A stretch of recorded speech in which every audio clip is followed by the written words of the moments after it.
Hi, welcome back.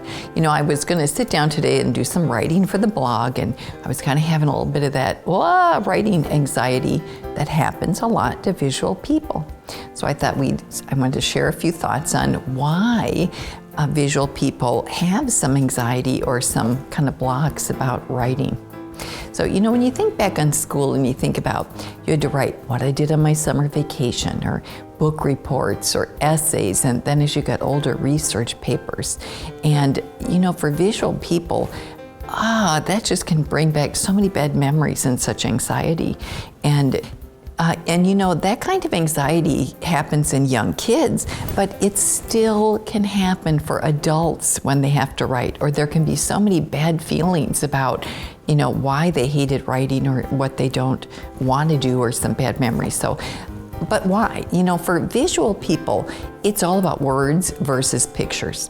When I was writing my book, Being Visual, I was kind of daunted by the thought that I was even going to write a book being a visual person, and I found some research that explained why writing was so challenging, and I felt so much better because it wasn't just me. This is really a right brain, left brain phenomena. The right side of our brain, which is where visual people operate out of, is all about pictures.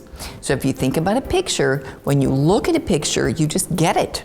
It's all at once. It's just this instant understanding. You see the details all at once. You see the whole thing in its entirety. And that's how the right side of the brain works. When you write, it's a left brain function, and it's all about words. Words are very sequential. They're very linear.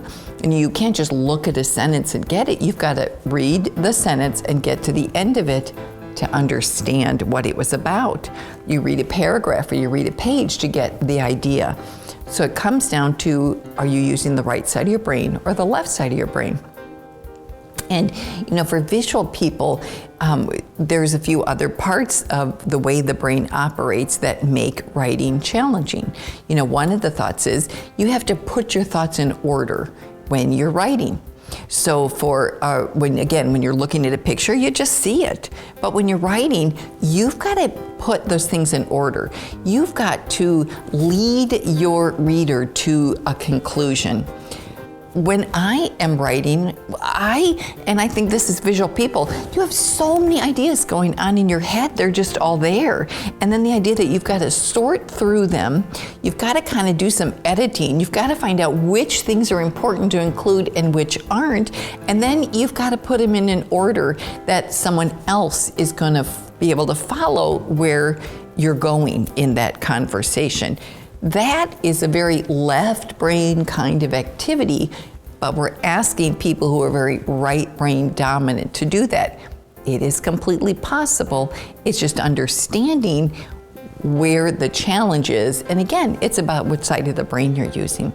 The other part of it that's challenging is with visual people, you're less comfortable in the world of words. We're picture people, we're image people. We got videos going on in our heads. So to go down to words, you might not have the same kind of vocabulary or the depth of vocabulary as you have with imagery. And what else? Using words is just a lot slower. A visual person has so many ideas and such rich imagery going on all the time that when you switch back into write about it, it can feel painful, slow, laborious. It almost feels like you're cheating everything that you can imagine. Now, there's a lot you can do about it. There's so many ways to make that process more doable. But for right now, I just want to understand that this is about being a right brain person who has to switch to using the left side of their brain. And again, it's possible, but I'm going to give yourself some credit, and it's a great, is a thing to do. So we have a lot of activities on the blog. We have a lot of conversation about it at bettyfetter.com. But again, cut yourself some slack. You can do it, and it's a great thing to know how to use both sides of our brain. So we'll talk again soon. and enjoy.